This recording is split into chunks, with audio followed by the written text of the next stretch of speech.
Thank you. Well, what the bio doesn't tell you is that 10 years ago I burned out.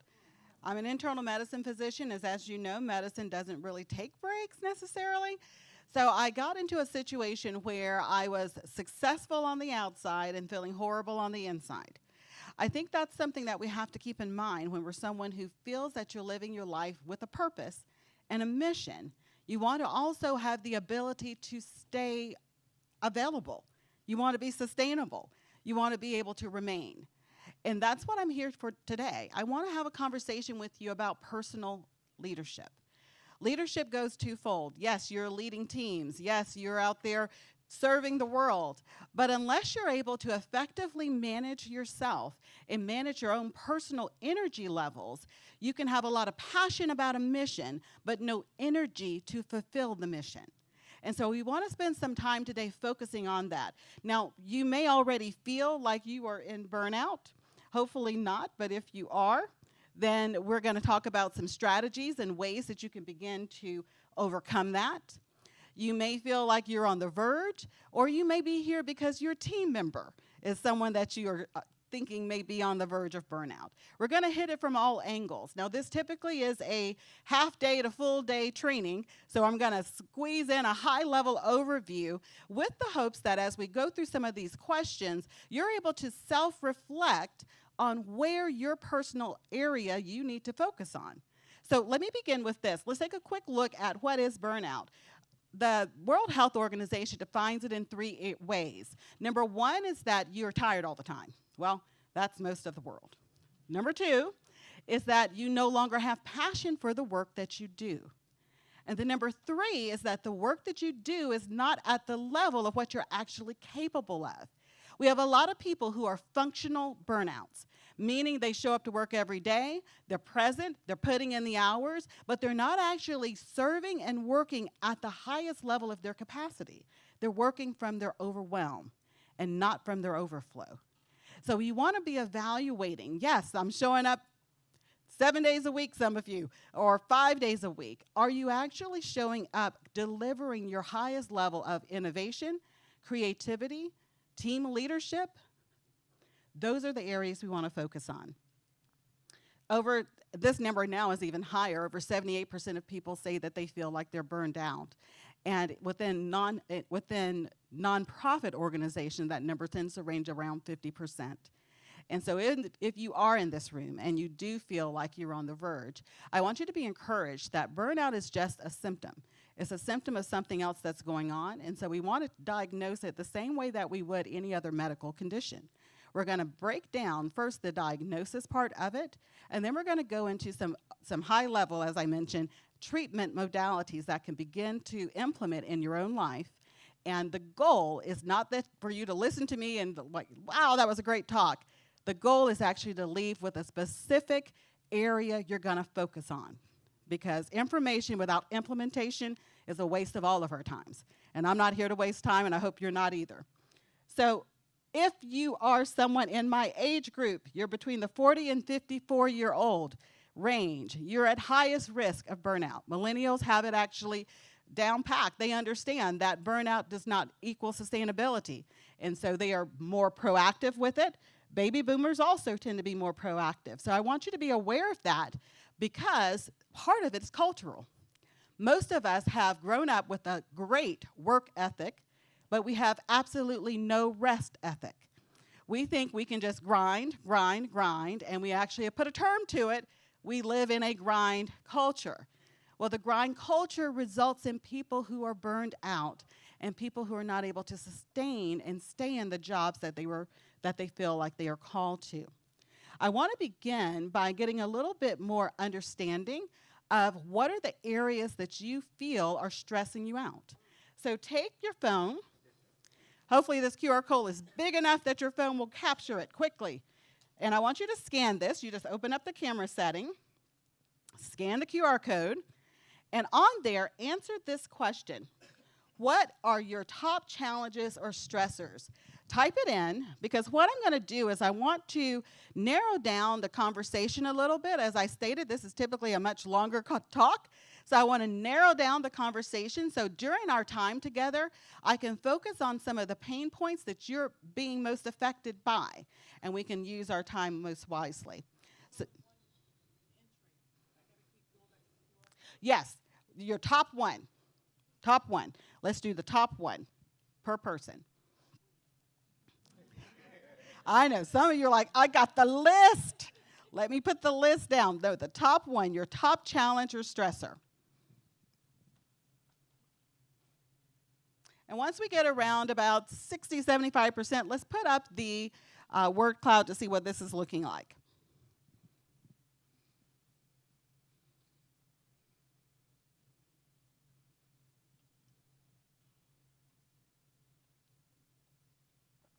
For those of you who are joining us on the live stream, feel free to answer as well. I do understand there's a bit of a lag with the live stream, so no problems. You'll all be able to see all of the results when everybody gets them entered at the end, but just want to get a general overview. All right, let's see what the results are looking like.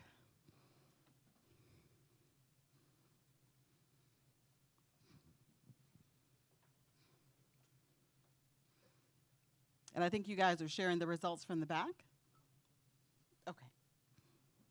Oh, my computer doesn't show them. Excellent. So finances, why am I not surprised by that? As one of the top ones, fundraising, which is still finances, work-life balance, money, excellent. So what I want us to take a look at is when we're looking at these stressors and challenges, one of the things that most of us have heard about is this concept of stress management. Now, stress management, let me just break that myth. It does not exist. You cannot manage stress. If you could manage stress, it'd be like managing your finances. You take a little in, you put a little out. It's like getting the books to balance. None of us wants also work-life balance, where our life is on one side and our work is on another side. So these are two terms that we actually have to disassociate how we've approached them in order to actually heal appropriately. So instead of work-life balance, what we're actually looking for is work-life harmony or work-life integration, where these two things are intertwined in a way that is healthy and both thrive. We don't want one to thrive and the other one to suffer, which is what balance looks like. We want both of them to be on an upward progression, both thriving and striving and thriving. We also, when we think about stress management, we're not really wanting to manage stress.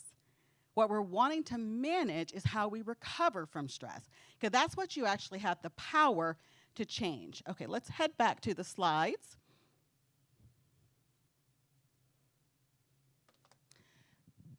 Dr. Jack Gropel is one of the people who has done the most research related to this process.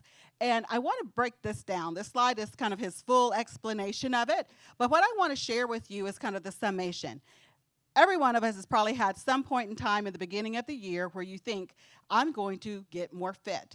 So you go to the gym, you work out, you lift the weights, you do all the things. When you are actually lifting the weights to build muscle, that is not when the muscle gets stronger. The muscle actually gets stronger during the recovery phase. And so that's what he's describing here. Just as when you're doing weight repetitions to build up a muscle, the muscle builds that strength during the resting phase. It works the same way with every other type of strength building you're trying to do, whether it's emotional strength building, whether it is relational strength building. That resilience comes during the resting time.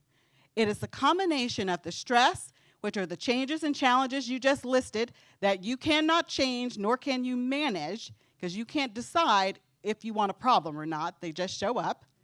It is the recovery period, the rest, the restoration process that actually leads you to the growth, the strength, and the resilience. Now, when we think about that from the realm of personal leadership.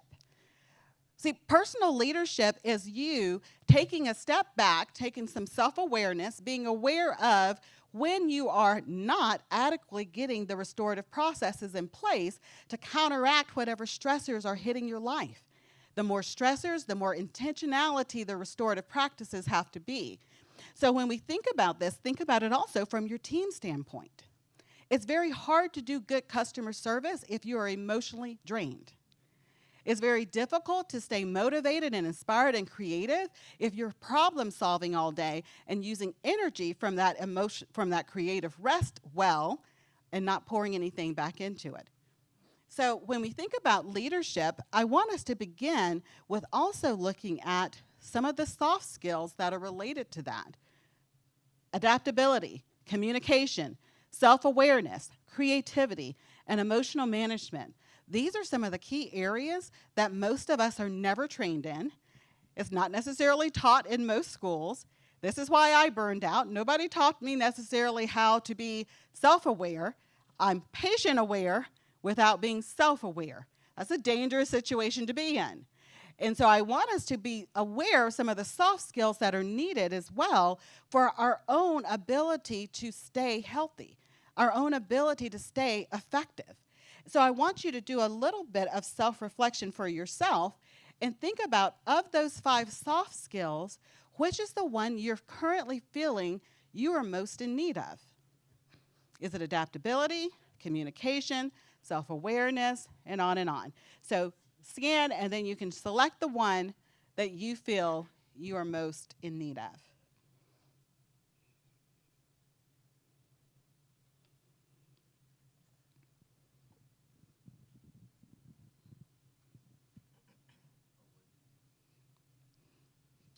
They should pop up when you pull them up.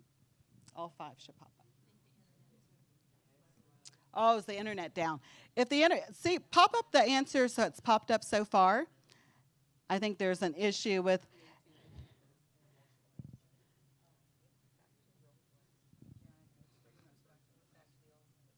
Oh, you can go ahead and advance and see if there's results on this one.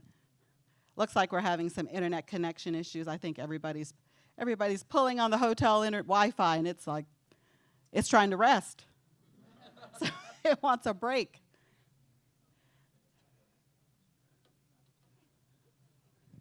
All right. So answer that. We'll go back and go through some of the answers once we get the Wi-Fi working again.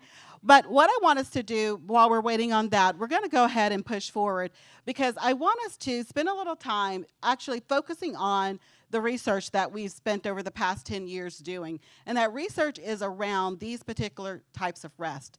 So as Dr. Gropel with the Johnson & Johnson Institute mentioned, it's those restorative practices where you're building up the resistance. Well, when I burned out, I thought, okay, well, I need more rest. That just means I need more sleep, right? Isn't that the same thing?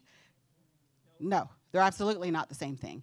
And that's what a big part of our research has been based around. When I started this process, there was this big push called the sleep revolution. Some of you have probably heard about it. Everybody and their mama was talking about sleep. So I thought, okay, I'm tired. I must need more sleep. Has anybody been asleep for 8 hours, woke up and still exhausted? I think all of us have had that experience. And you're thinking, what is wrong with me? I got the 8, 9, 10, whatever many hours, and I'm still exhausted. And so I did this for months, thinking there must be something medically wrong with me, right? So as a physician, I have access to all the labs and all the tests. So I tested everything, my thyroid, my adrenals, my ovaries. I test everything possible. And I'm like, something's got to be wrong. Nothing was wrong. What do you do when you're completely exhausted and no one in medicine can tell you why? As a physician, that's where I found myself. It is a very desperate place when you feel like nobody has any answers. And as I was going through this process, the place where I found answers was actually within the Bible. So whether you feel like that's an appropriate place to find it, I also found it within science after finding it there. So when I started, it started through a process of looking at what are the different ways that we can restore ourselves. And as I found those areas within a biblical sense, I then started looking for science, because the two are not exclusive of each other. They actually work really well together. And in that process, these were the 7 types of rest that I saw. They included mental, spiritual, emotional, social, sensory, creative, and physical.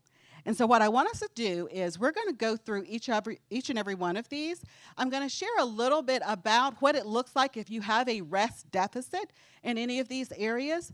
And then we're going to talk about some simple strategies. Maybe I can have time to share 1 or 2 strategies for each one of these about how you can get rest in those different areas. We're going to start off with physical because that was where the real shift had to first happen. Most of us think sleep and rest are the same thing. Sleep is a type of rest, but it is not what rest is. Rest is about restoration, restoring these different areas of yourself so that they get filled back up. And let me give you an example of that. The type of work I do as an internist includes ER and ICU-based work.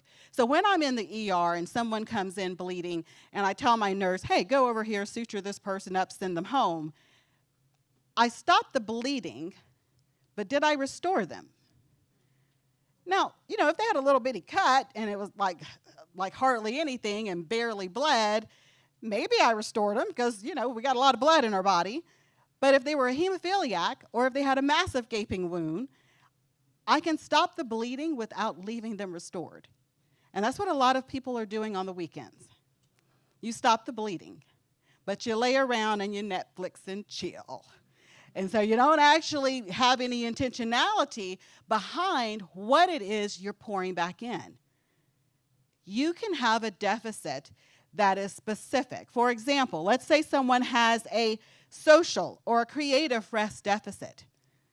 Lying in your bed sleeping won't solve that because social rest is resolved when you're around life-giving people.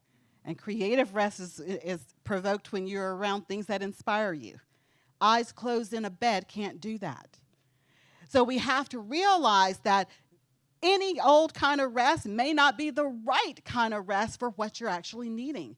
This is why some of you may feel like rest doesn't work for you. I propose this. Maybe you've been getting the wrong kind. And so let's take a look at some other ways that you may begin to get rest. Now, I also want to break this myth that vacations are rest. Vacations are fantastic. Take the PTO, take the time off, go on the trip, enjoy the vacation. But vacations cannot be your burnout prevention for multiple reasons. Number one, most of us do not rest on vacations. We go and do a whole lot more work. It's just fun work, which is fine. Play is good. Do that. The other reason is when we go on vacations, usually they're too far in between. So you're going 2, maybe 3 times a year at the most. In between that, if you're burned out, is that a life anyone wants to be living? Where you're going from vacation to vacation or weekend to weekend. So what I'm going to share with you is specifically this mindset shift that rest is not about rest breaks, these sabbaticals or vacations. It's about an integrative approach of putting rest in the middle of your day. And I'm not telling you to add another second to your day to do it. That's the trick. So let's take a look at the first type, physical rest. We all know about sleeping. That's the passive form of physical rest. Now I want you to think about an active form of physical rest. Stretching, everything from a leisure walk, massage therapy, anything that actually improves your lymphatics, your body circulation, your muscle flexibility, your way that you're feeling within your body. When you're sitting at your desk for a prolonged period of time and you start feeling your neck and back and all this stuff starts hurting or your legs starts paining you, that's a sign of a physical rest deficit. Your body is trying to let you know something is not appropriate here, something is triggering me, and body triggers are trying to warn you before they become something more serious. So one of the things we're finding, now this is an example with a phone, just for emphasis, but many of us, when we are sitting at our desk, the problem is actually where our screens are at within our workstation. Toxic workstations are one of the highest things that we're finding right now that are leading people to chronic neck and back pain. So with teens, we call it tech neck because they're like, you've seen them, they're walking around the mall with their phones and they're looking down and can't see a thing. Well, when you're sitting at your workstation, where is your computer screen at? If it's your laptop and your head is down, determine what angle you're at, and that's how much pressure is being put on the back of your neck. And is it any wonder that you're having neck, back, shoulder pain with that much weight being pulled on it? Simple solution. So this is a restorative practice, rest strategy, that is a one-time fix. Sit at your desk, look straight forward, position your computer monitor so that your chin is at a complete 90-degree angle. It takes all weight and pressure off of your back. And it gives you relief that is consistent. It's not something that you have to think about over and over and over again. It's a one-time fix. Another thing, if you're someone who's under 5'5", if you're a little vertically challenged like I am, most of the chairs, office chairs, are made for people taller than you. So when you sit down in that chair, if you feel the back of the chair pushing back against your legs, it is not helping you. It actually probably is causing what we call varicose veins or spider veins, or these little blue things that come on the back of your legs for ladies, if you've ever seen that, and you end up having to go to a doctor like me afterwards to laser them. You can solve that problem by they sell them online. They are it's a $20 fix versus a couple of $1,000 procedure. It's a little block that goes up under your desk. It elevates your legs so that the chair is not inappropriately pushing back on you, compressing those arteries and veins. Simple solutions. One-time fixes to change a toxic workstation into one that is actually ergonomically correct. Now, let's take a look at a couple of other ones. Mental rest has been consistently one of the top rest deficits that we found ever since Rest Quiz came out over 7 years ago now. So mental rest deficits looks like if you've ever walked into an office space, or you're maybe got up from your office at home and walked over into your kitchen, and you're walking around and you're thinking, why am I in here? I know I came here for a reason, but I have no clue why I'm in this room anymore. Especially if you've already been checked for dementia, or if you're like 25 and you're doing this, very likely a mental rest deficit. Another way that people have mental rest deficits, you are laying in your bed, you're completely exhausted, you want to go to sleep, but your brain will not shut up. All the thoughts, all the plans, you have the full fundraising plan popped up in your head, and the problem is most of us will not actually get out of the bed to write it down. We lay in the bed and we let it wander around. Well, ruminating thoughts have a tendency to get you into a mental tangle, which basically means this: your brain will continue to focus on that thought even at the expense of you sleeping. And this is the reason why. Rumination is the very same process that you do when you're trying to learn something. Think about a spelling bee or chemistry test. When you're trying to learn something, your brain regurgitates that information over and over and over again in a process to try to seal the deal and put it in a place where it can remember it. So when you're regurgitating that information and ruminating over that information in your head, your brain's like, oh, there must be a test that's coming. So I'm going to keep this in my information in the forefront of my brain because this is so important. He or she wants to be able to pull it up later. Now, another area that's adding to this mental rest deficit problem we have is related to how we use our devices.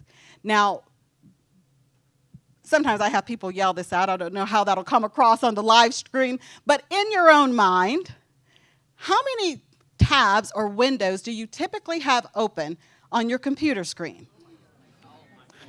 Right, it's like too many. That's the best answer I heard so far. Too many.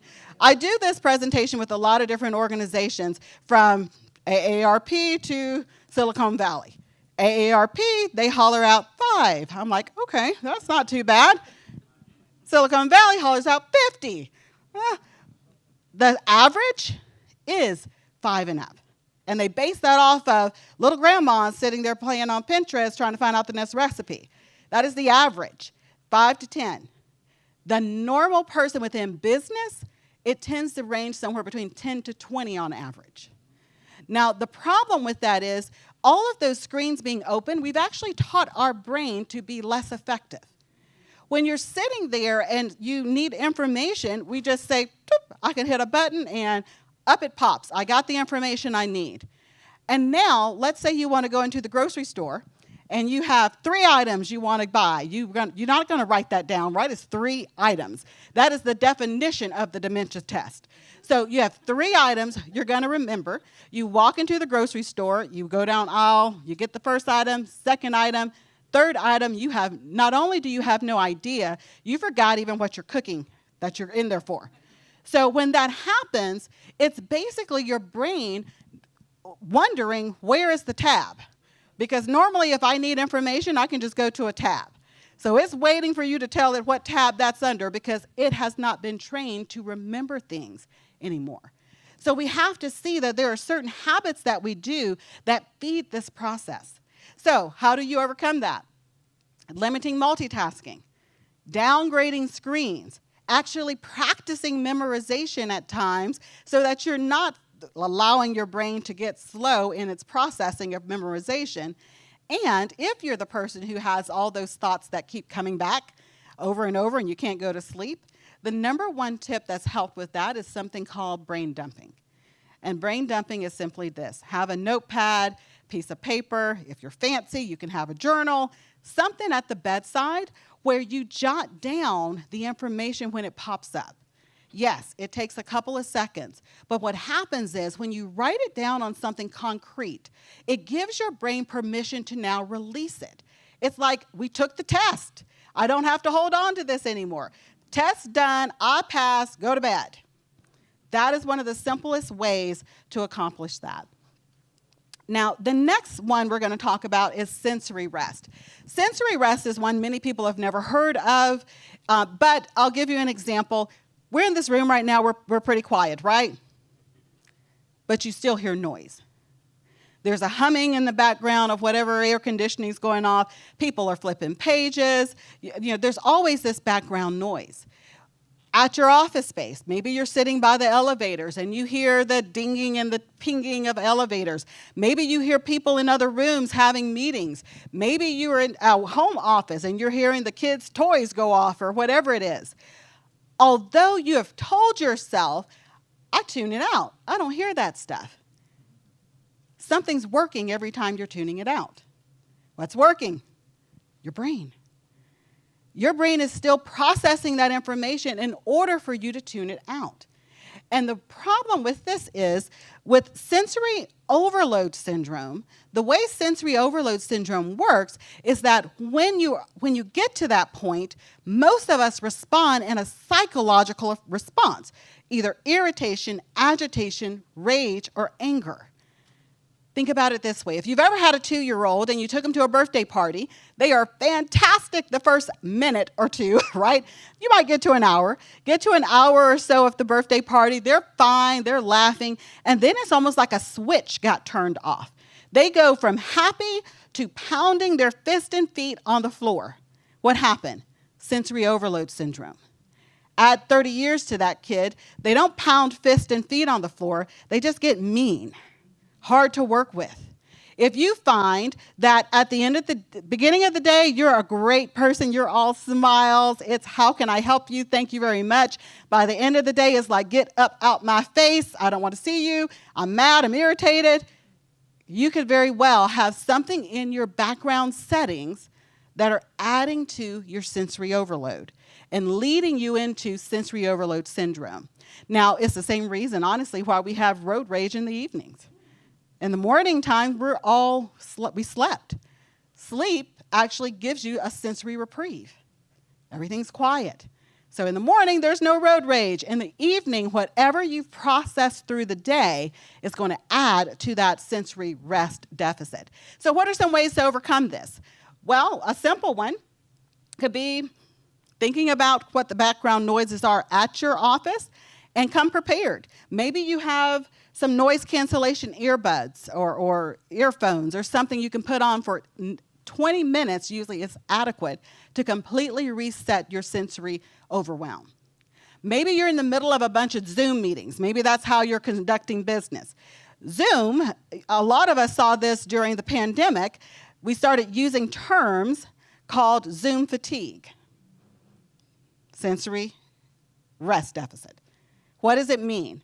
I've looked at something so long, it's now added to my sensory overload, and I'm responding to it by either some form of fatigue I'm feeling. If you're doing a lot of business meetings on, I say Zoom, but Zoom, Teams, all the above, right? So a couple of things you can do to simulate a normal situation.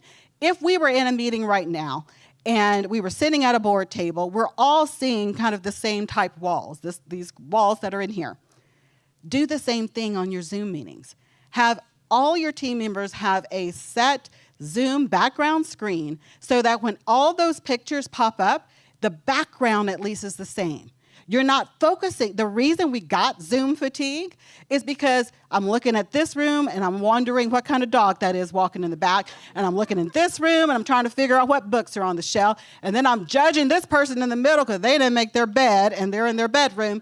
So you had all of this processing going on at the same time without the ability to be able to just let it go clear, like a regular room where we're all in it together. The other way to combat that is to actually, you can control this on your end of the Zoom. Instead of having everybody's faces pop up, just have the speaker. Narrow your focus so that you're not having all of this attention going in multiple different directions. And then the next area that I have to address is this. Because with sensory overload syndrome, our phones are actually adding to it. Now, I'm going to date myself, but when I first started medicine, we had these things called pagers. And some of you have no clue what I'm talking about. But it was this little square box, and you wore it on your waist, and whenever somebody was sick in the hospital, it boom, boom, boom, and then you had to go run off and see where they want. And you actually had to find a phone. You didn't have phones. You had to find a phone on the wall and then go where you had to go, right? Well, every time that pager went off, my heart rate went up. I'd break out in a sweat because usually it meant somebody was dying somewhere in internal medicine. So it was a serious situation. When your notifications go off on your phone, your body has the very same response that mine did in that life or death situation. And unfortunately, most of the time when your notifications are going off, it's somebody letting you know Starbucks just released pumpkin spice lattes early. You're like, do I really need to know this right now? What I want you to do this. I am not saying to get rid of any of your social media. Social media has a place, and if you're in nonprofits, and I'm a marketer for the things that I do within my own business, you need social media for adequate marketing. So I'm not telling you to get rid of any of the apps. But what I am telling you is to take back control over how the apps engage with you. Should Instagram, Facebook, Snapchat, Twitter, X, whatever the rest of them are out there, should any of them have permission to push you stress at their discretion? Because that's what you're doing when you say yes to those notifications. So for most of us, we just need notifications for a couple of things. Whatever the absolute app is that you must have for work, or your phone and the actual text themselves are the main ones that most of us need. So social media, the news, weather, all of those things can still be on your device, but you don't have to allow it to push you stress and basically increase your cortisol levels and add to that stress response that, quite honestly, just living has a low level of stress response in high stress situations like the type of work that you do. Next thing I want us to take a look at is spiritual rest. Now, spiritual rest is one I don't go highly in depth with because it's different for every person depending on what you believe. But at the very core that all of us can agree on is that spiritual rest is the need we all have to feel accepted, to feel like our life has meaning and purpose, to feel like that we are heard. And so spiritual rest within a company can sometimes look like making sure that people feel appreciated, making sure that you say well done or thank you or, recognition for a great job. It also can include things like volunteerism. One of the ways that we found that a lot of people experience spiritual rest who are not people of any type of specific faith is through community. And so the times when they feel interconnected, when they feel connected with humanity on a greater level. And then for those with a faith background, this can include everything from prayer to times in faith-based communities as well. Creative rest was another one that a lot of people have never heard of. Creative rest boils down to this. It is the ability to allow creativity to inspire and to awaken more creativity in you. So how does that look? Well, for over 60% of the population, it looks like this. So if you have ever been someone who loves going to the beach, or you like going to the lake and fishing, or you like going up into the mountains, or you like going into the woods and hunting, or walking or hiking, and you're like, what is it about this? I seem to be able to think more clearly, and I seem to come out of these moments actually more innovative. You tapped into the power of creative rest. Innovation, so one of the main reasons I'm invited into companies is because everybody wants to be more innovative. And they're trying to figure out, how do we get our employees more innovative? How do we get them more creative? It boils down to, how are they using creative energy within their function?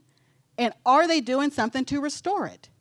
If you're using energy in an area without the mindset of how you're going to restore it, eventually it will get into a deficient state.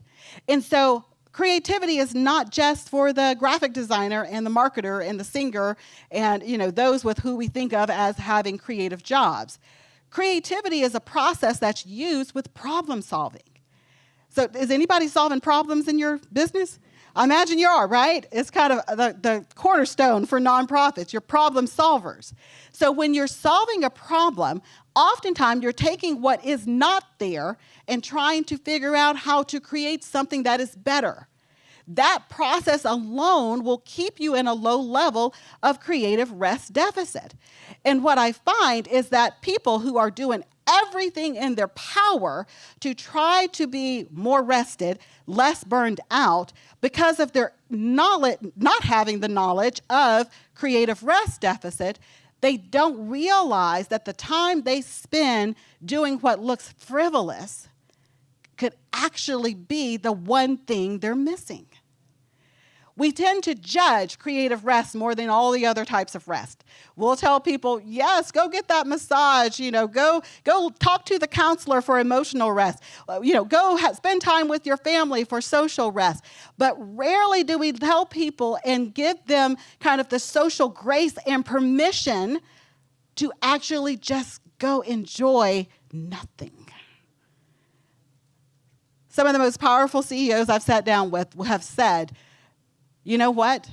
My time sitting, looking off a hotel or condo or whatever it is, out at the mountains and marveling at the greatness of it have been where some of my best ideas came from. It looks so pointless, yet is so powerful. Now, the other area that comes to be a concern with this is, well, that's great, right? But I don't live off the mountains or at the beach, and that's the area where I feel actually brings this to me. There was a study that was done that took that in mind, because like I said, I don't believe that everything has to be a vacation. What they did, because so many people said that bodies of water is where they feel this inspiration, they did a study looking at the MRI of someone's brain, actually a couple of people's brains, after they had looked at the actual ocean, pictures of the ocean like this, colors that resemble the ocean, so the teals, the aquamarines, the blues, and then it looked at, after they looked at like flowers or grass or mountains, other things. Well, when they looked at other things, no response in the brain. However, all of the other three water-related instances, the actual ocean, picture of the ocean, and colors of the ocean had the exact same response in the brain. The same part of the brain that sparked every single time with those. Now, why is that beneficial? It means you can bring your creative rest elements to you. Change the lock screen on your phone or your computer to whatever Microsoft or whoever pops up to something that actually is going to benefit you. Change even your settings. Let's say you're in your office. Maybe you can't change the color of the office. That might not be within your power, but maybe you can bring in a picture. Maybe you can actually put some nautical theme-based items in the office so that it reminds you of the thing that gives you creativity. Other ways of getting this creative rest could be anything from going to art museums, listening to music. It could also include actual artistic expression. So it's not just nature. It's whatever sparks creativity inside of you. And realizing that it actually has a specific purpose with innovation.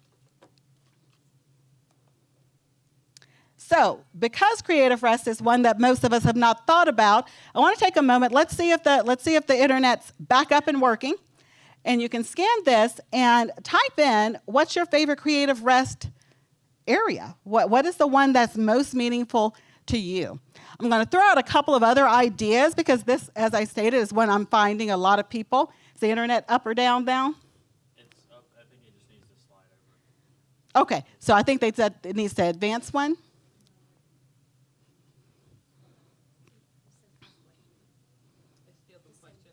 Oh, they're needing it to go to this question. I think they're saying it's still hung on the first question.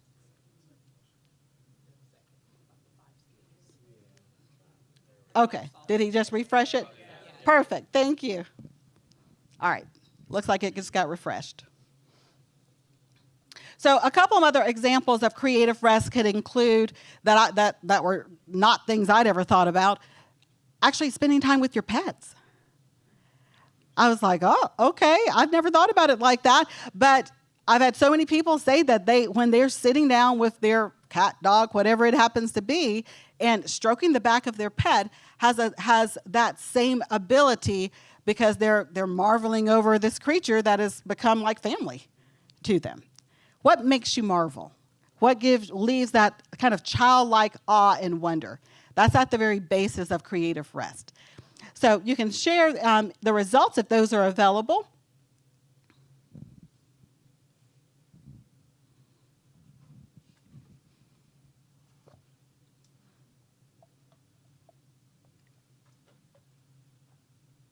Wow, you guys are right on target with the actual statistics, 60-something%. Usually 65% tend to say that usually water, but nature in general are the areas. And so artwork, music, reading, TV watching. Some people have asked me about Netflix. They're like, but I really do feel good after watching Netflix.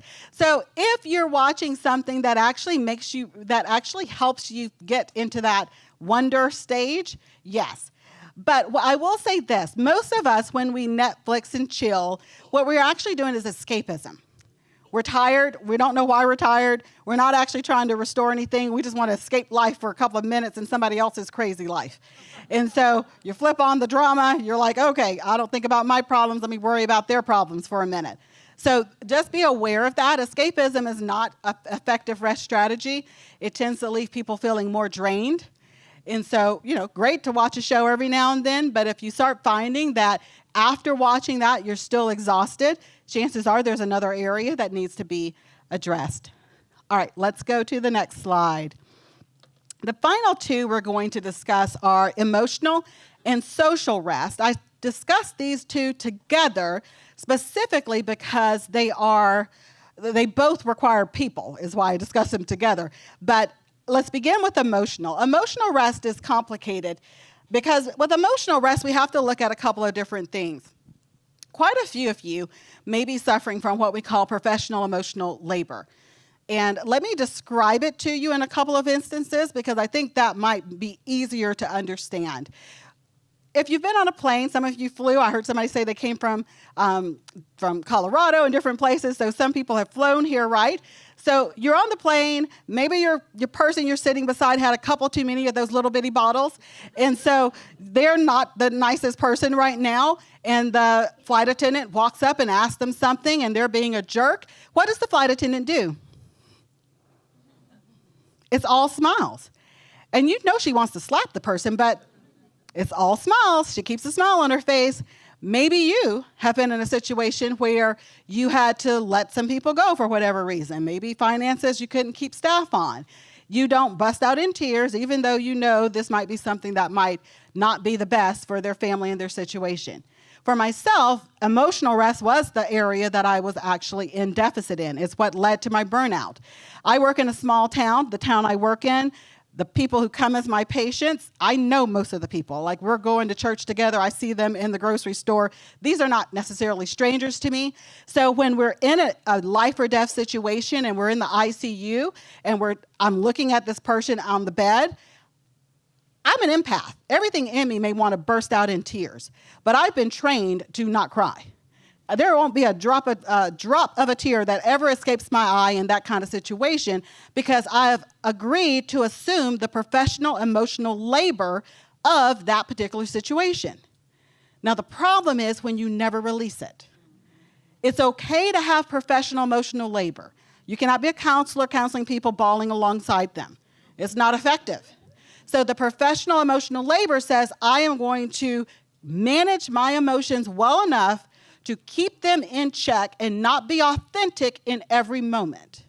Inauthenticity is a part of leadership, because you have to have professional emotional labor to be an effective leader.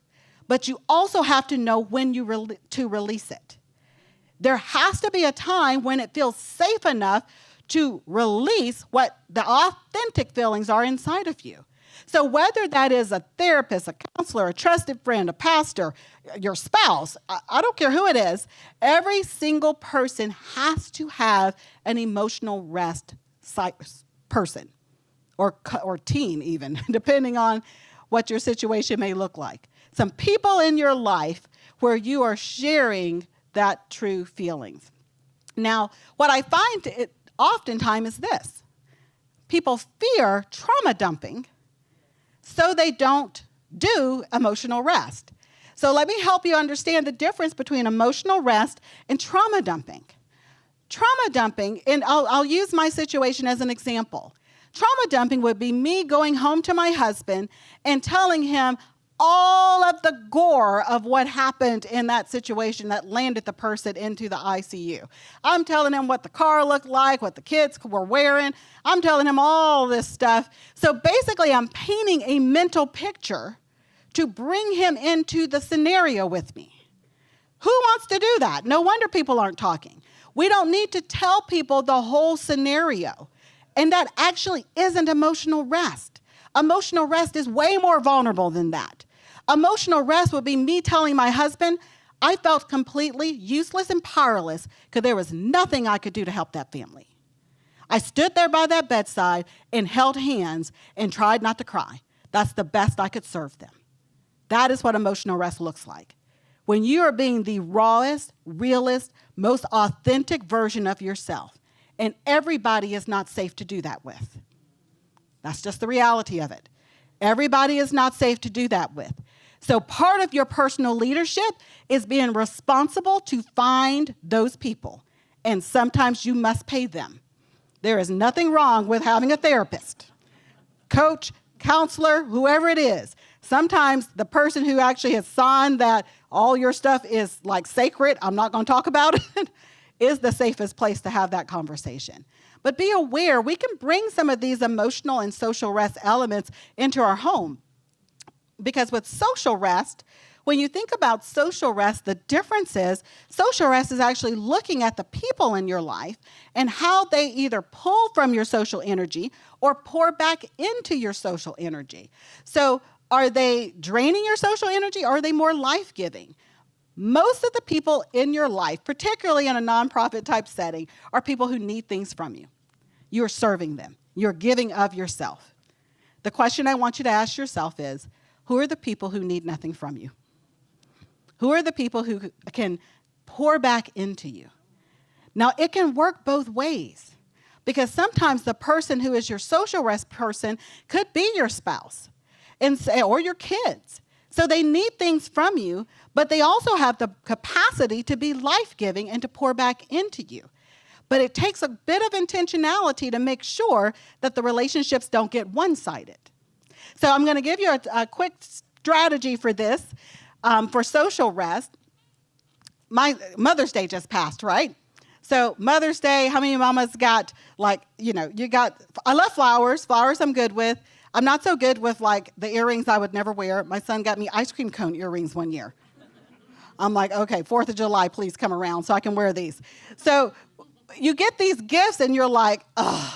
I got to figure out how I'm going to re-gift this politely so that nobody knows, right? So what about this? What about next Christmas or holiday when you're getting gifts and you're like, I don't really want a gift? What I've started to ask my family for are social rest moments.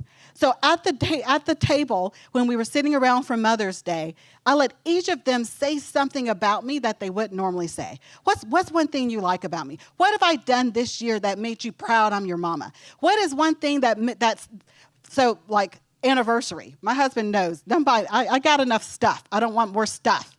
I'm a person who wants to know what you think about me. And so within your relationships, as if you're married and you have a spouse, one way that you can begin to do this is toward the end of most of your days, take a moment to ask a question that here in the South, we ask it kind of like off the cuff, like, how are you doing?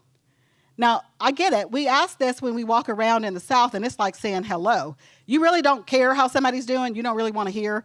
If they stop and gave you all the details, you'd look at them a little crazy. But with your spouse, you actually do want to know. But chances are they're giving you a one-word answer like a stranger. With your teen, you want to know. And they're often giving you no answer. They're just doing a head nod and keep walking. So I want you to begin to ask this question, and when they start giving you the one-word answer, put your hand on them. Physical touch has a tendency to break through psychological assessment, and ask them eye to eye. Don't make it weird. Don't make it weird. Just look in their eyes and say, no, how are you doing? Notice, most teens do not look people in the eye anymore. And most of us are becoming just like them. We have a tendency to look everywhere except for directly. And what we found was that most couples do not look eye to eye except for one time. And it's probably not the time you're thinking. When they're arguing. Is there any wonder there's so many divorces? If the only time we're actually looking in somebody's eyes is when we're trying to tell them off. So I want us to begin to practice some of these social rest strategies just naturally. And these are things that you're not having to overthink, but it does take some intentionality.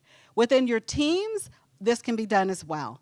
Emotional and social rest within teams is powerful and a way of keeping teams together. There's usually a lot of turnovers within corporations for sure, and I assume you probably have turnover as well with volunteers and other people that are on your team. Making sure that emotional and social rest are a part of how you engage with your team helps them to be able to stay present, helps them to be able to stay inspired. And so ways of doing that could include, if there's something hard that's going on, and you know that there's something that's come up and everybody's stressed over it, don't act like nobody's stressed. Actually say, I realize this is stressful. Let's talk about it. Open up space for them to actually voice it. It's healthier to actually have the conversation than try to ignore it. So the final question I want you to do is just to, based on those 7 types of rest, for yourself, which one do you need? Don't try to eat the whole elephant because it's not healthy. Let's stick with one. So this is where the whole restquiz.com assessment idea came from. It was basically after I introduced these 7 types of rest and I started talking and they picked up popularity in all the media and all of this stuff.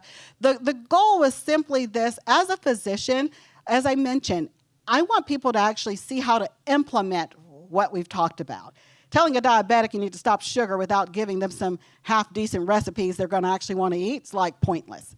So telling someone they need rest without giving them a strategy is pointless. So I want you to be able to think about which of these 7 are you most in need of. And then find one strategy you will commit to trying. Just one. If it doesn't work for you, try another one. Find the one that works for you. Just as one blood pressure pill doesn't solve the world's blood pressure problem, and we got about 10 billion diabetes medications out there now for a reason. This is not a one-size-fits-all process. I've tried to rattle off a couple of examples to you to give you some thoughts, but I want you to go deeper with that conversation. And so you can show the results of that. And we're going to open up for a time of some questions. We have about 5 minutes. So if there's any questions you have, feel free to get ready for those. And then I'm going to share. So mental is consistently been one of the higher ones. And like I mentioned, a big part of that has to do with just how we are using our computers.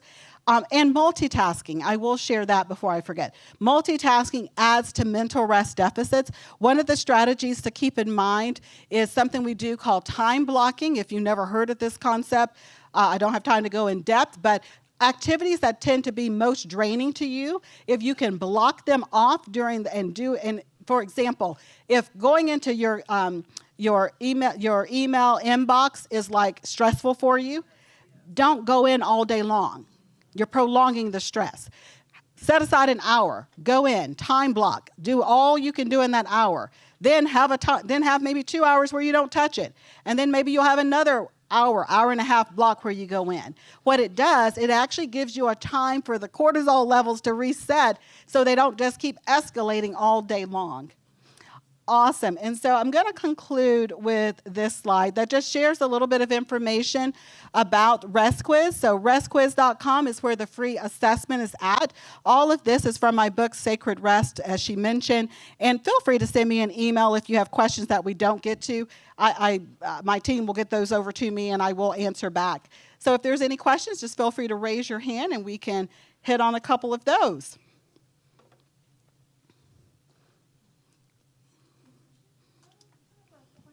Comment, but it's interesting that well, it's not interesting. It makes sense that mental is the form of rest, but I guess for the last year and a half or so, I've been coining that as mental exhaustion, because we don't need medication, but you just get exhausted with the multitasking and all of that, and so some of the strategies that you talked about could possibly deal with that mental exhaustion. And I guess that's on a scale, and everybody is in a different place of that. It could be exhausted from the kids, the job, Absolutely. all of it. Yeah, absolutely, because what's the stress, that's why I say stress management doesn't work, because the stressors are there. Stress is both good and bad. We have to keep that in mind. It's stressful. Marriage is a stressor. Divorce is a stressor. They're both stressors. So good or bad, there's always stressors. And so when you're thinking about the mental rest deficit part of it that you're mentioning, with mental rest, the mental rest deficit, keep in mind that a lot of us are over processors. So we process information 24/7. And then when you add on top of that the amount of decision fatigue that people experience. So like I said, I gave you a 10,000-foot view of something I spend a whole lot of time discussing. But there's layers to it. There's lots of reasons why this mental rest deficit stays there. So just to add to that, the mental fatigue you're discussing, whenever there's an opportunity to narrow down decision fatigue, you can improve it. Has anyone had the conversation where it's dinner time and you're texting your family, what are we eating for dinner? And you get like 15 responses from 3 people. There's all these options. And what does that do? It just makes you feel more tired because it's so much stuff. So what we do, because I got sick of that conversation, so what we do is like Monday you have 2 options. What are you picking? Tuesday you got 2, and then the next week you got 2, and I send the 2 options. You can have this or this. So I'm not boxing them in, but I'm also not giving them free rein to exhaust my brain either, because my kids, they like all the foods. So we have to be aware there's lots of ways we're depleting ourselves, and every time you deplete, that level of rest you have, that level of energy really you have goes down, down, down. Yes. Oh, I think they're getting the mic over to you. I think I saw your hand first. I'm coming to you. So I'm a nonprofit leader, but I'm also a creative artist, and I find that it's very easy for me to help artists understand the importance of creative rest, as you were talking about. But as I was listening to you speak, I feel like, and you can tell me if I'm wrong, I feel like the creative aspect of rest would be the hardest one to help a team, an organization, or a corporate leader understand the importance of it. And so I was wondering what your strategy is to inspire corporate leaders, nonprofit leaders to actually prioritize the creative piece, choice? Because it seems to me like the other ones are obvious, but that would be the one that's hardest to convince them to kind of work through. Oh, it's absolutely the hardest one. And this will be our last question. I saw we were at time, but it's absolutely the hardest one. And what I'm finding is, for the most part, we're having to go deeper into the research and show them the return on investment, because the statistics on it are already out there. It's just, it's not being promoted, so to speak, within corporate settings. And so that's most of what my company, Restorative, does, is that we work with leaders regarding that. Because everybody wants innovative teams, but they're not tapping into that.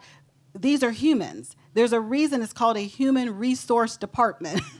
Resources can be depleted and they have to be replenished. And so the way that you get innovation is you replenish innovation. And so within corporations, you know, one of the things that we try to help them begin to do is help team members understand how to bring this into their workspace. So whether it's a remote workspace or a workspace where they're, you know, actually within an office, bringing those creative rest and really all of the types of rest elements directly into the workplace.